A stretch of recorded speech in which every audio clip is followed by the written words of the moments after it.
Welcome back. We're still playing with Ken's K1. So we have this bag that looks pretty ominous on the bench. Let me see if I can show you a little. There you go. You can see it's the KAT1 automatic antenna tuner. It looks pretty untouched, so we're hoping that nothing is missing. But I was thinking it might be nice to have a cover on the radio. And I was not going to put a cover on because I don't think I have any rubber feet, but I found these that look like they would do in a pinch. So we might put those on in case Ken may want to order originals, but I think rubber feet are pretty easily removed. So I think we'll do that. So there's the radio so far. We've got the noise blanker in it, and the 4-band module is tuned up and fixed, and the bad crystal is replaced, but it has no case. So let's see what's in the box. I think we have the bottom case. I don't think we have any rubber feet, like I say. It's got a few resistors. This is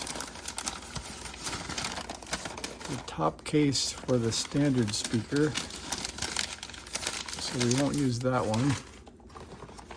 And this is the noise blanker leftover parts. There's a couple of toroids, one transistor, a defunct rubber band, not much left. We have a couple of screws. We got a grill cloth, some toroids. These were leftovers from the 4-band module because he bought a toroid kit. This is the KBT1 stuff, and I thought maybe I saw rubber feet in there, but I think we have just KBT1 stuff. That's the speaker rubber grommet. I think these are battery bumpers and a switch. And we have a switch. Not sure if this is even K1 parts. Let's look.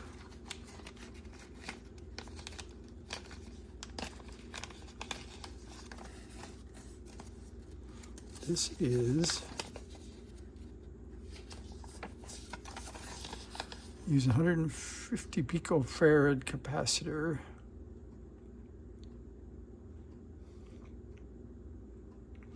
We'll have to check that out. I'm not sure if that's for this radio or not. If you guys want to look and see if there's 150 picofarad cap at C37 and a 220 for C36, that would be helpful. Tell me if those changes are appropriate for a K1, because we did get a couple of caps. We can figure that out later. And then I haven't looked in the wrench envelope. That has the 2 wrenches for the knobs. And we have the serial number kit. It was applied. And we got a 470 picofarad cap bag that's empty. We got the KBT1 adapter and 2 speakers. So no rubber feet, but we did get a bottom, so we'll use that. No, this is the top. That means we don't have a bottom. That's kind of an ugly thing. I thought sure I saw that. I'll look again and see what I can find. I thought I saw a bottom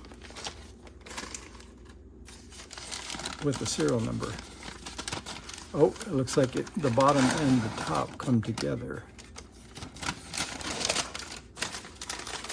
So we will use this. So there's the bottom with the serial number. That'll work. We'll wrap this back up.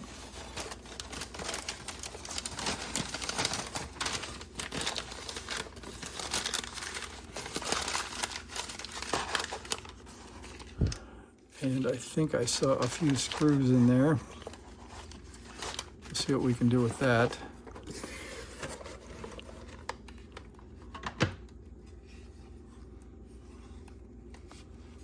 Well, at least the nut is on the coax connector.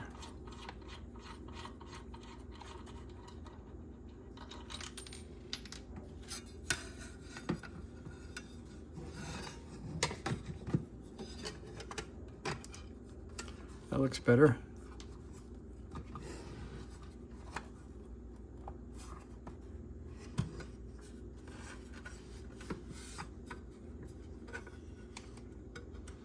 Is that slightly not wide enough, or is it okay?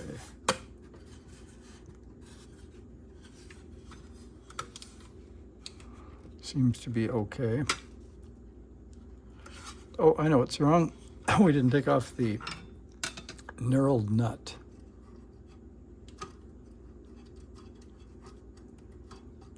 Tell me if you have a tool. I looked online. Apparently there is a cool screwdriver that fits these nuts. I couldn't find, I think it was Mauser had them listed, but they were no longer produced. So I don't know if you guys have a location where you can get that. That would be, excuse me, that would be a cool addition to have. I saw people recommending just putting a screwdriver in the side and tapping it.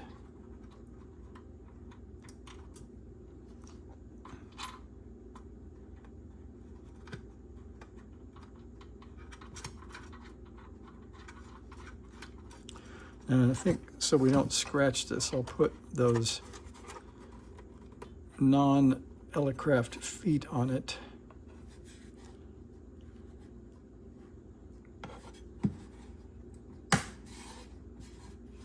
Seems like that's pretty good.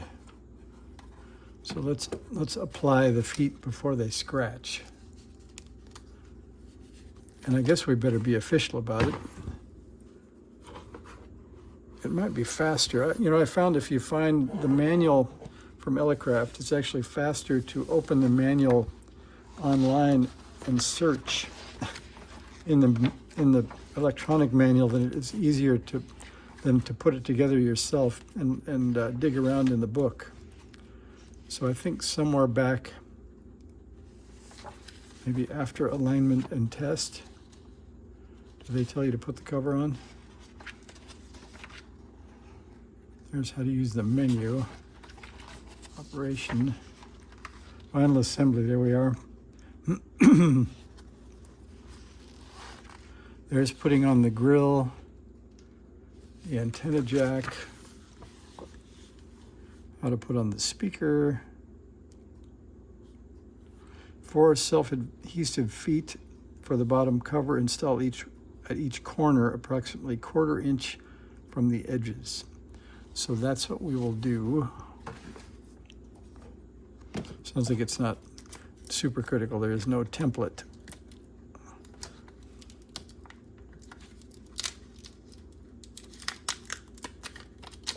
But at least we won't scratch it up.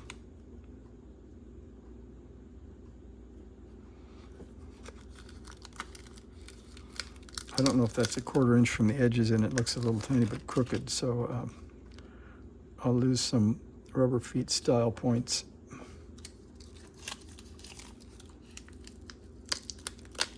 But we got to give it back to Jeff looking new, so there shouldn't be any scratches on the paint.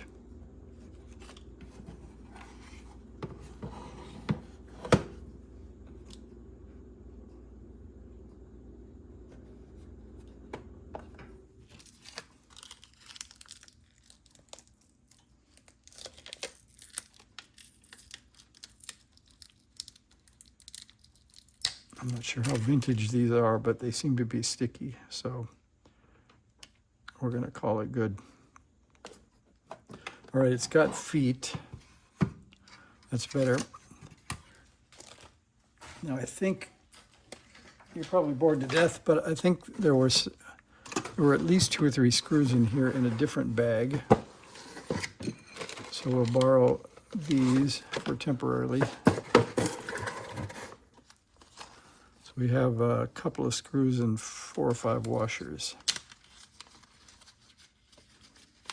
I think they might be part of the KBT2 stuff, but I think the screws are the same.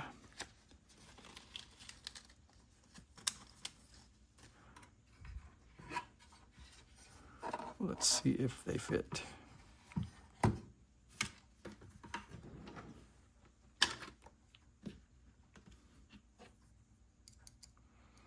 Somehow it looks more like a radio with the bottom cover on it.